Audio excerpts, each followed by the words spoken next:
बिस्मिल्लाहिर्रहमानिर्रहीम, अस्सलाम वालेकुम। मैं हूं आपका होस्ट चौधरी इरफान ज़ीर, आपको स्पोर्ट्स ऑन में वेलकम कहता हूं।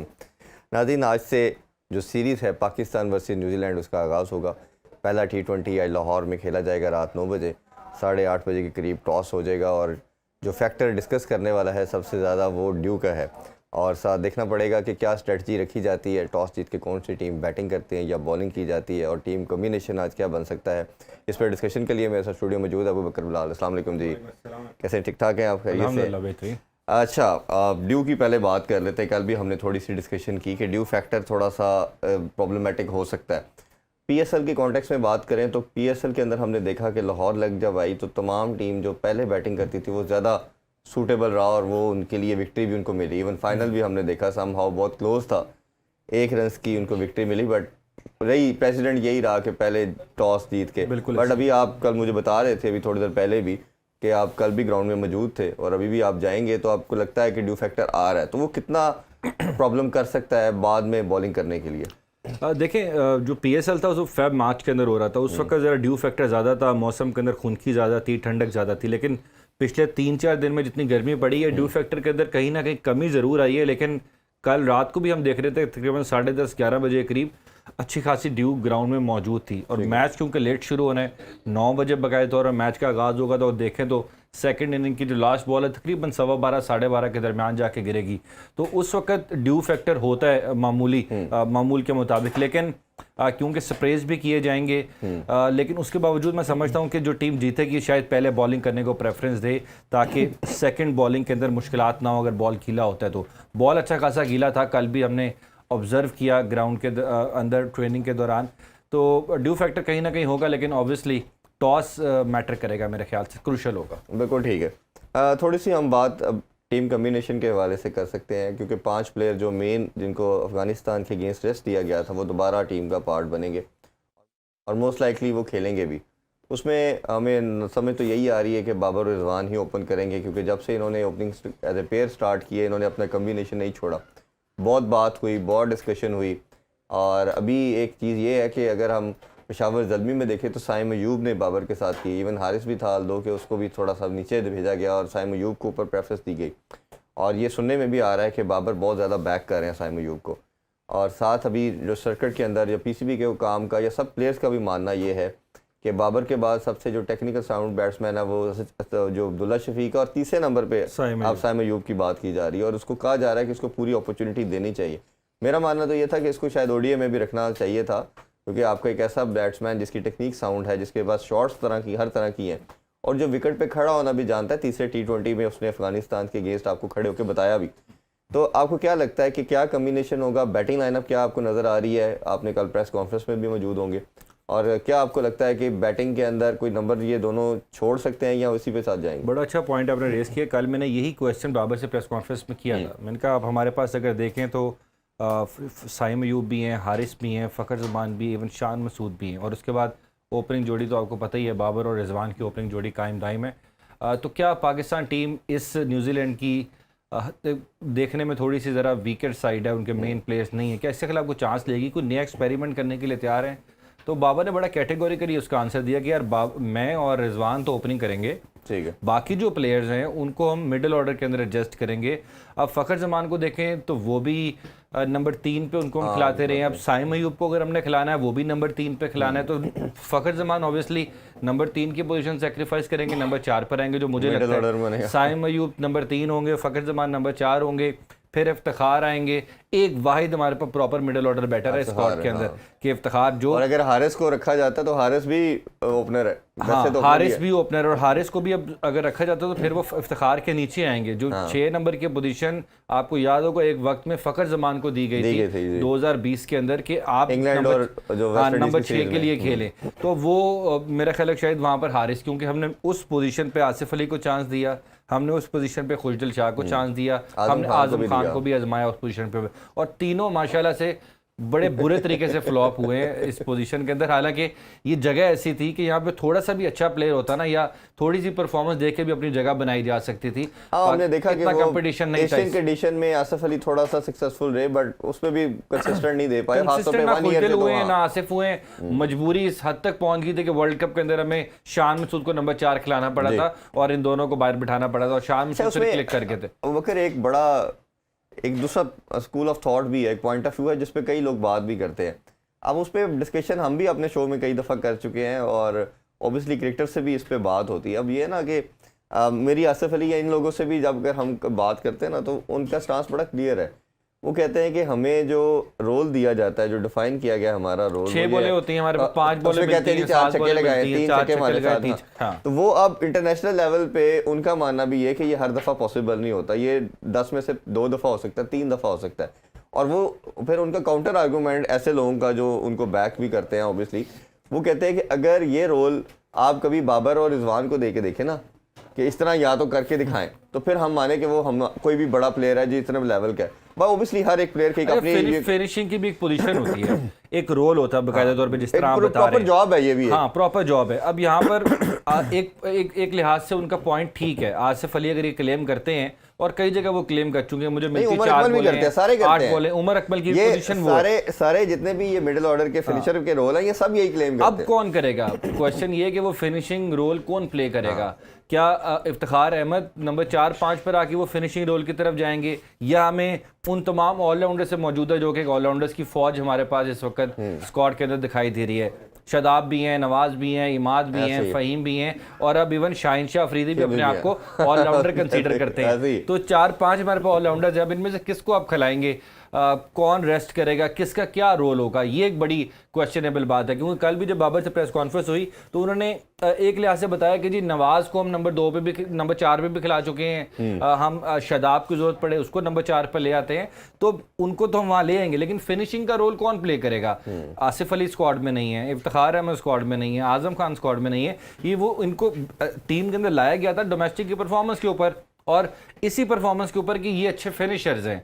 लेकिन अब जो प्लेयर्स हमारे मौजूद हैं, ये परफॉर्मेंस देकर आए हैं डोमेस्टिक के अंदर, टॉप ऑर्डर के अंदर। सारों की अगर हम बात कर लें, ये 6 के 6 जिनका मैंने नाम लिया, ये सब लोग टॉप 3 पे परफॉर्मेंस देकर आए हैं, कि टॉप ऑर्डर के अंदर, मिडिल ऑर्डर के खिलाड़ी नहीं है। अब जब इनको मिडिल ऑर्डर के अंदर रोल दिया जाएगा, तो क्या ये उस तरह परफॉर्म कर पाएंगे? मेरे नजदीक एक क्वेश्चन जरूर यहाँ पर इधर, अगर जो पिछली रजीम थी या मोहम्मद वसीम चीफ सेलेक्टर थे, अगर वो आज हम उनसे कोशिश तो कर रहे थे उनसे बात हो सके, उनका पॉइंट इधर वैलिड बनता है किसी ना किसी जगह पे। आज लोग हम उन्हें लैपटॉप सेलेक्टर भी कहते थे, लेकिन उनकी सिलेक्शन अगर आप देखें तो वो 2-2 या 3 सिन से ज़्यादा नहीं रखते थे, हर जगह के लिए डिफरेंट एलोकेट करते थे। इधर हमने सिर्फ परफॉर्मेंस को तो वैल्यू दी, लेकिन आपके जो हम बात करते चले जा रहे हैं कि अगर आप सारे ओपनर डाल देंगे तो प्रॉपर मिडिल ऑर्डर आपने नहीं डाला, फिनिशर का रोल की नहीं डाला। जो कल भी हमने गालबन बात की उमर अकमल के हवाले से, कि कामरान अकमल ने भी यही बात की, उसने परफॉर्म किया और मिडिल ऑर्डर में आपके पास कोई नहीं है, तो रादर दैन कि आप इतने ज़्यादा एक ही क्यू में डाल दे लड़के, उमर अकमल को आप इफ्तिखार के साथ डाल के, आप अफगानिस्तान सीरीज में फ़हीम अशरफ को ले गए, आपने उनको खिलाया, आप एज ए ऑलराउंडर खिलाया, उनसे एक बॉल नहीं करवाया। अब कैसे वो करवाएंगे जब हमारे पास बॉलर्स की फौज होगी? 3 ऑलराउंडर खेल रहे थे, इमाद, नवाज, शादाब, तीनों कहते हैं हमें बारी दो, हमें बॉलिंग दो।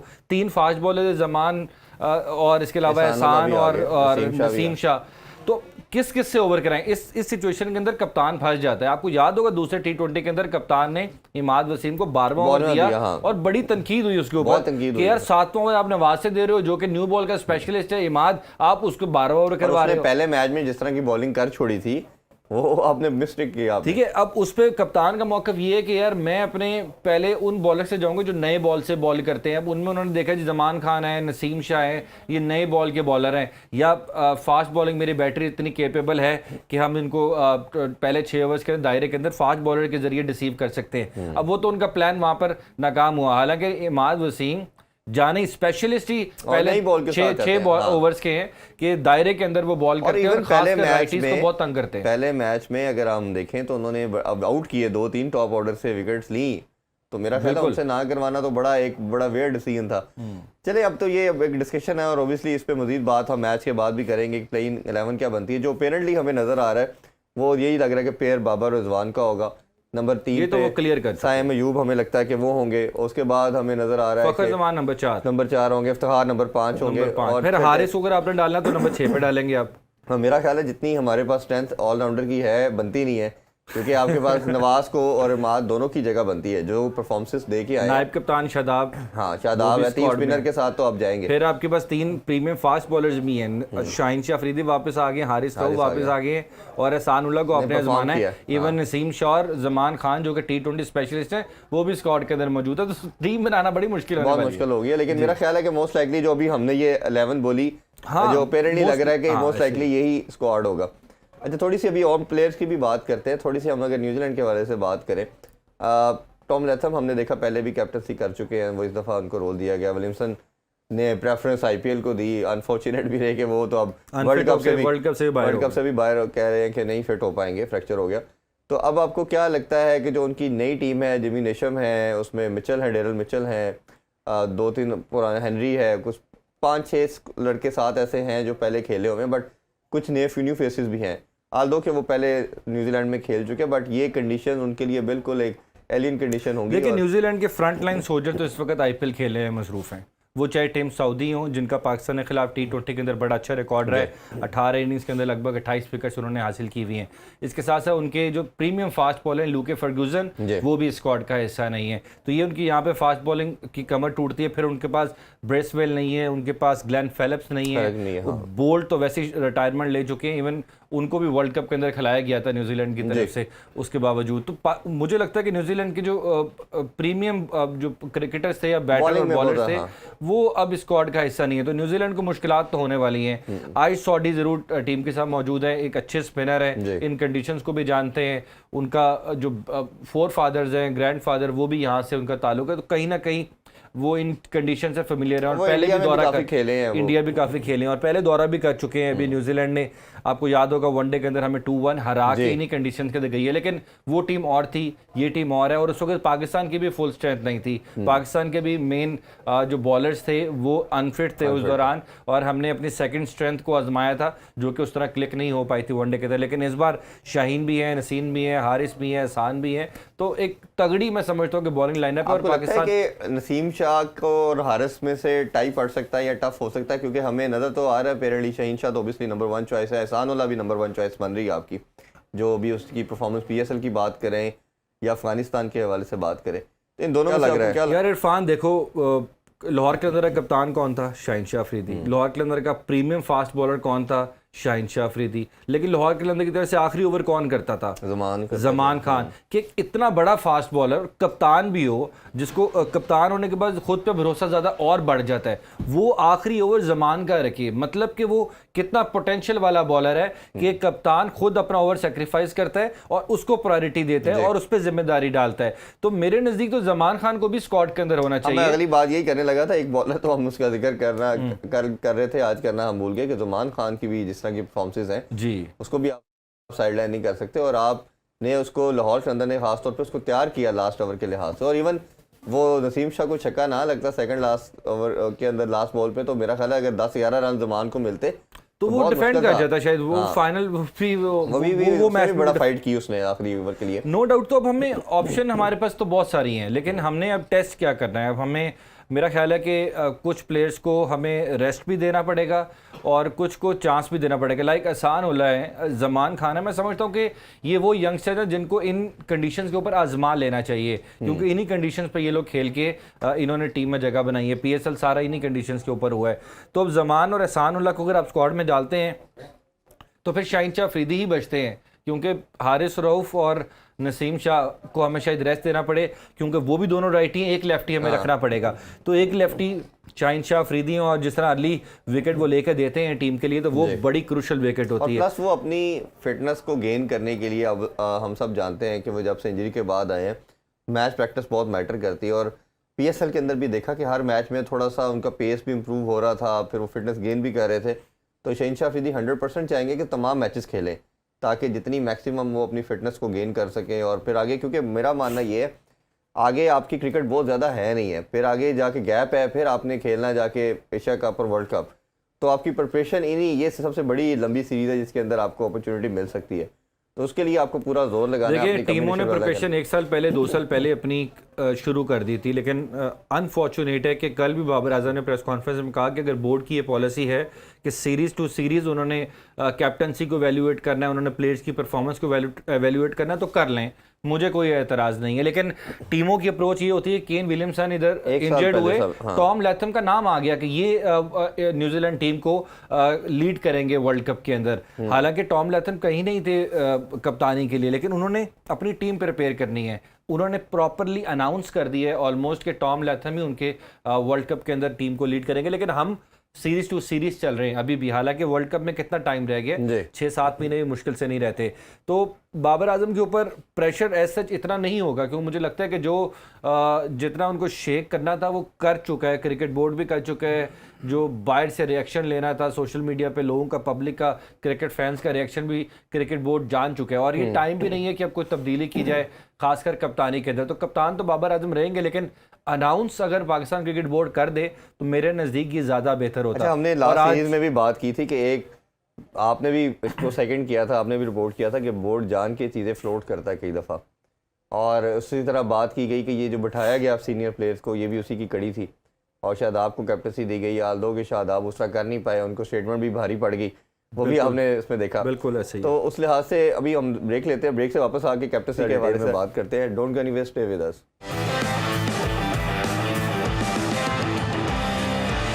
Welcome back in sports on. हम बात कर रहे हैं पाकिस्तान वर्सेस न्यूजीलैंड सीरीज़ के हवाले से। ब्रेक के बाद हमें ज्वाइन किया है बड़े ज़बरदस्त क्रिकेटर मुजाहिद जमशेद साहब ने। अस्सलाम वालेकुम मुजाहिद भाई। मुजाहिद भाई आप सुन पा रहे हैं? चलें, मेरा ख्याल है लाइन में ड्रॉप हो चुकी है, दोबारा हम उनसे रब्ता बहाल करने की कोशिश करते हैं। अच्छा बकर, हम ब्रेक से पहले बात कर रहे थे कैप्टनसी के हवाले से, क्या आपको लगता नहीं कि जो प्रेशर बिल्डिंग टैक्टिक कहना चाहिए या रियलिटी भी हमें समहाउ नज़र आ रही है, और जो मेरे अपने ज़राए हैं वो यही हैं कि अब जो भी से होगी, जो भी चीज़ें होंगी, वो डायरेक्टर टीम, वो जो अब जो मिकी आर्थर हैं उनके पास तमाम इख्तियारात दिए जा रहे हैं। और जो मैंने उनकी स्टेटमेंट भी सुनी कि उसने कहा जी कैप्टन मैं खुद डिसाइड करूँगा आके, और उसके लिहाज से वाइट बॉल का एक कैप्टन होगा, टेस्ट फॉर्मेट का डिफरेंट कैप्टन होगा। आप इसको ऐसे कैसे देखते हैं? क्या आपको नज़र आ रहा है और आपकी जो रिपोर्टिंग वो क्या बता रही है? देखें, आने के बाद उनका पता चलेगा क्या फ़ैसला करते हैं, वो अलग अलग कप्तान अनाउंस करते हैं या इसी को लेकर चलते हैं। बट 18 तारीख को आ रहे हैं, 18 अप्रैल को मिकी आर्थर पाकिस्तान आ रहे हैं, और मोस्ट प्रोबेबली टीम के साथ भी होंगे आफ्टर ईद।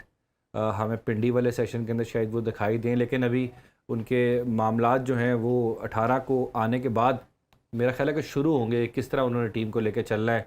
नजम सेठी ने भी आके 2-4 बातें की थी कैप्टनसी के हवाले से, और बाद में अब वही डिफेंड करते हैं कप्तान को कि जी यही हमारे कप्तान हैं, इन कोई सोचे ना। आपको याद होगा रमीज़ राजा ने भी एक स्टेटमेंट दी थी बाबर के बारे में कि बाबर से आगे तो हम सोच भी नहीं सकते, और वो भी तभी दी थी जब उनको पब्लिक की तरफ से काफ़ी ज़्यादा प्रेशर किया गया था, बड़ी तनकीद का सामना। लेकिन मैं उसमें एक आपको बताऊं, वो जो यूएई के अंदर वर्ल्ड कप हुआ था, अंदर की खबर ये है कि जब ये वर्ल्ड कप के लिए टीम को भेजा गया था, और आपको याद होगा अच्छी तरह, उसमें आजम खान, शोएब मकसूद, कुछ ऐसे प्लेयर को इंडक्ट किया गया था, तो बाबर ने इनको चेंज करके सरफराज और 2-3 प्लेयर को और ऐड किया था जो उसने चेंज किए थे।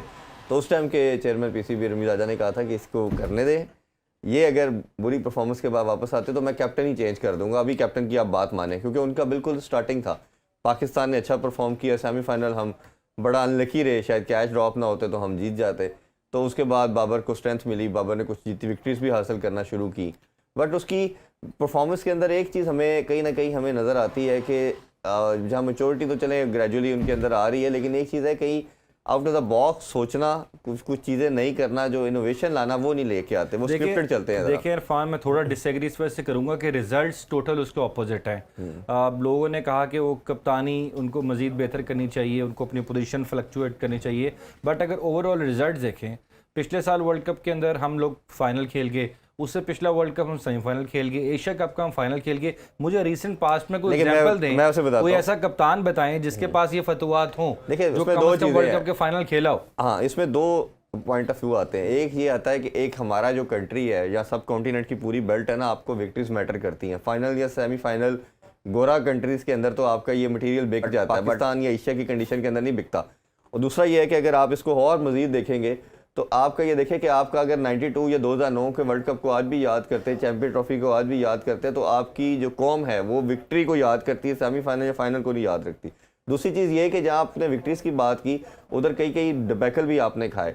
आप अपनी होम सीरीज़ में ऑस्ट्रेलिया से हारे, आप अपनी ओडीआई सीरीज़ जो है अभी रिसेंटली न्यूजीलैंड से हारे, test match series whitewash आपको इंग्लैंड करके गया, T20 सीरीज़ आपको इंग्लैंड करके गया। तो आपकी होम कंडीशन के अंदर भी आपकी जो परफॉर्मेंस है बहुत बुरी भी रही है। लास्ट सीजन जिस सीजन का आप जिक्र कर रहे हैं, सीजन के अंदर पाकिस्तान के पास उनके टॉप बॉलर्स नहीं थे। हम अपनी सेकंड स्ट्रेंथ के साथ वो मैचेस खेल रहे थे। वो हमें ज़रूर सेटबैक हुआ, हारिस तौफ का ना होना, शहनशाह अफरीदी का ना होना, ये वो उस वक्त दो प्रीमियम ऐसे फास्ट बॉलर जो कि जिनके ऊपर टीम इन्हिसार कर रही थी। चलिए इसमें मेरा ख्याल है राय हम मुजाहिद जमशेद साहब की भी ले लेते हैं, वो भी हमें ज्वाइन कर चुके हैं दोबारा। अस्सलाम वालेकुम मुजाहिद भाई। वालेकुम सलाम, कैसे हैं जी अल्हम्दुलिल्लाह, आप सुनाए, सब खैरियत है? रमज़ान ठीक चल रहा है जी? बहुत ज़बरदस्त। अच्छा, अभी हम जो डिस्कशन सेट पे कर रहे थे कैप्टनसी के हवाले से, बाबर को हमेशा हम रेट कर रहे हैं कि लर्निंग कैप्टन है और एक आउट ऑफ द वे। मेरा अपना वैसे मानना ये है कि जिस तरह अभी 2.5-3 साल दे दिए हैं वर्ल्ड कप तक, उसको ये टाइम देना चाहिए और इसको उसके बाद डिसीजन लेना चाहिए। अब बहुत इट्स क्वाइट अर्ली कि अभी हम चेंज करें, बट कहीं ना कहीं हमने लास्ट सीरीज़ में भी देखा कि सबको रेस्ट दे दिया गया सीनियर प्लेयर को। बट हमारे कल्चर में कहीं ना कहीं हमें देखते हैं कि सीनियर प्लेयर भी जूनियर को चांस नहीं देते। और जैसे अभी कुछ दिन पहले बात हो रही थी कि उमर गुल को रेस्ट दिया गया 2011 में, 2 साल फिर उनको अपॉर्चुनिटी नहीं मिली। तो ये भी एक कई हमारे प्रॉब्लम है सिस्टम के कि जूनियर परफॉर्म ही ना कर जाए। एक तो आप बाबर की कैप्टनसी को कैसे देख रहे हैं, और दूसरा ये जो सीनियर का कल्चर है, क्योंकि आप बड़ा कीनली हर चीज़ को ऑब्जर्व करते हैं, ये कैसे देखते हैं कि सीनियर जो जूनियर को चांस नहीं देता, और जूनियर भी हमारे माशाल्लाह ऐसे वही परफॉर्म नहीं करते जब अपॉर्चुनिटी मिल ही जाए? नहीं, ऐसा नहीं है। देखिए, अगर आप जुमान की बात करें तो उन्होंने डिलीवर किया है। अभी वो भी तो सीनियर प्लेयर की जगह पे आए हैं, लेकिन अब जब टीम का हिस्सा बनते हैं इस सिचुएशन में, जब सीनियर प्लेयर वापस आते हैं, फिर उनको अपनी फिक्र के साथ साथ सीनियर को अपनी फिक्र होनी शुरू हो जाती है। तो इसमें आके आप कहीं ना कहीं इनजस्टिफाई करते हैं, जिसकी वजह से टीम सफर करती है।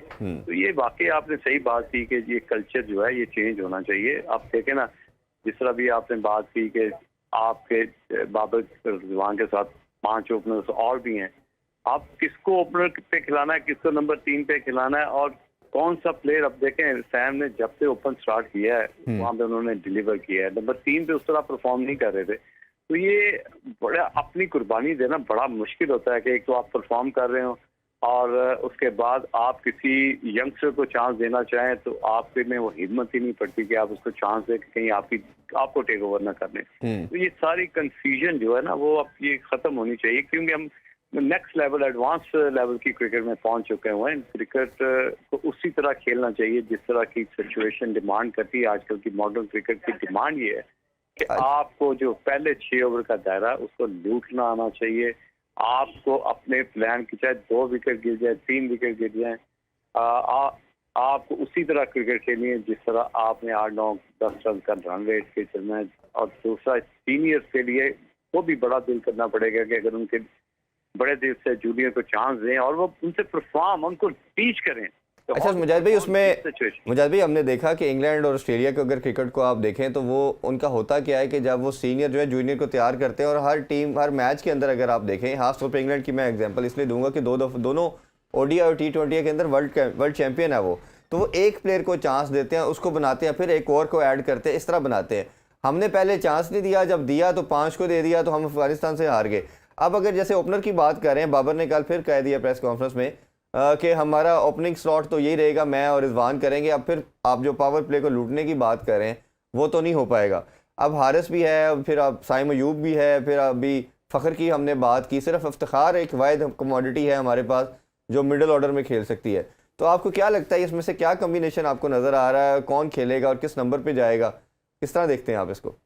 देखिए, मैं बिलीव करता हूँ हमेशा कि आजकल की क्रिकेट में, क्योंकि बॉलर्स को ज्यादा सोचने का जब आप मौका देते हैं तो वो गलती करने के चांसेस भी ज्यादा होते हैं। उसमें राइट और लेफ्ट हैंडेड का जो कॉम्बिनेशन है बड़ा सूट करता है मॉडर्न क्रिकेट में, क्योंकि किसी भी बॉलर को एक जगह से दूसरी जगह पे जब आना पड़ता है तो उसको ना सिर्फ अपना जो माइंड है उस माइंड सेट के साथ आपको उस बॉल को ढूंढना पड़ता है। तो ये कम अज कम ये तो कर सकते हैं ना कि ऐसा कॉम्बिनेशन बनाए कि जो अपोजिशन कैप्टन है या उनकी जो बॉलिंग स्लॉट है या उनकी स्ट्रेंथ है, उनको थोड़ा सा कम करने के लिए मैं समझता हूँ कि right hand left hand combination के साथ जाना चाहिए। जो कि मुश्किल होगा क्योंकि बाबर और रिजवान भी परफॉर्म कर रहे हैं, लेकिन ये आपको बड़े देर से फैसला करना पड़ेगा कि ऐसे कम्बिनेशन के साथ जाए जो राइट हैंड लेफ्ट हैंड हो। अगर अपोजिशन के बाद 2 लेफ्ट आर्म फास्ट बॉलर भी हैं तो आप उसको इजीली मैनेज कर सकें। तो ये सारी चीज़ें हैं कि आप उनको बड़े देर से सोचना पड़ेगा और इस माइंडसेट के साथ जाना पड़ेगा कि क्रिकेट हैज़ बीन चेंज, तो उसको उसी तरह खेलनी चाहिए। बिल्कुल। अच्छा मुजाहिद भाई, लास्ट मुझे ये बता दिए, बॉलिंग के हवाले से ज़रा बताइएगा। अब जैसे बैटिंग में प्रॉब्लम नज़र आ रही है, बाबर के लिए मुश्किल नज़र आ रहा है किसको किस लाइनअप पे खिलाना है। बॉलिंग में भी यही प्रॉब्लम नज़र आ रही है।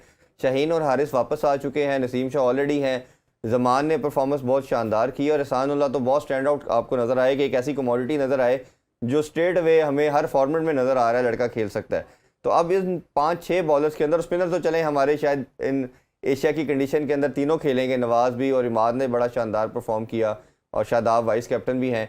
तो ये पेस बैटरी में क्या नज़र आता है कि कौन से आपको लगता है कि 3 बॉलर जो हैं वो फर्स्ट चॉइस के तौर पे खेल सकते हैं? अगर हम बात करें तो डिफरेंट सिचुएशन में बड़ा अच्छा परफॉर्म किया है। हम हारिस को कह सकते हैं कि काफ़ी 1 साल से आखिरी जो टेस्ट ओवर हैं उनकी जो टर्निंग रेट है वो बहुत अच्छी है। नए बॉल पे वो इतना अच्छा परफॉर्म नहीं करते। तो ये कप्तान की कोच के चीज़ें हैं कि ऐसा बॉलर है जिसको हमने आगे लेके भी चलना है और उसका जो अकॉर्डिंग इस वक्त उसकी परफॉर्मेंस लेवल या उसकी लेवल वो समान की बेहतर है या हारिस रॉफी शाहीन की तो जगह आप रिप्लेस कर सके। आपके इस्लाम ऐसा बॉलर है जिसने एक पूरी दुनिया क्रिकेट में फॉर द टाइम बीइंग जो भी हम कह सकें तो उन्होंने कि जी बड़ा एक्सप्रेस बॉलर है, तेज है, इसके चांस नहीं है। तो ये तो सारी चीजें हैं। अब कप्तान और कोच बड़ा वाइडली करने पड़ेंगे जो वो कितना डिपेंड करते हैं हारिस। कई दफा हमने देखा हारिस रॉफ ने उस वक्त हमेशा पाकिस्तान को डिलीवर किया जब जरूरत होती है और कई दफा ऐसा भी देखा है कि जहाँ पे जरूरत होती है उनको 20-25 रन भी अभी रिसेंटली तो बहुत उनको मार पड़ रही है। चलें इस हवाले से अब देखते हैं क्या सूरत हाल बनती है आज के मैच के हवाले से और फिर उसके अकॉर्डिंगली देखते हैं क्या कम्बिनेशन बनता है। बहुत शुक्रिया आपके टाइम का, इंशाल्लाह फ्यूचर में आपको ज़रूर रहमत देंगे। अबकर आपका भी बहुत शुक्रिया, आपने भी जाके फिर कवरेज भी करनी है और कल फिर हम देखते हैं इस पर डिस्कशन करेंगे क्या कम्बिनेशन बना और आगे क्या एक मुतमली बन सकती है। नाज़रीन आपने आज का शो देखा, कल इंशाल्लाह आपसे दोबारा मुलाकात होगी सेम टाइम पे। अपना ख्याल रखें। अल्लाह हाफिज़। पाकिस्तान जिंदाबाद।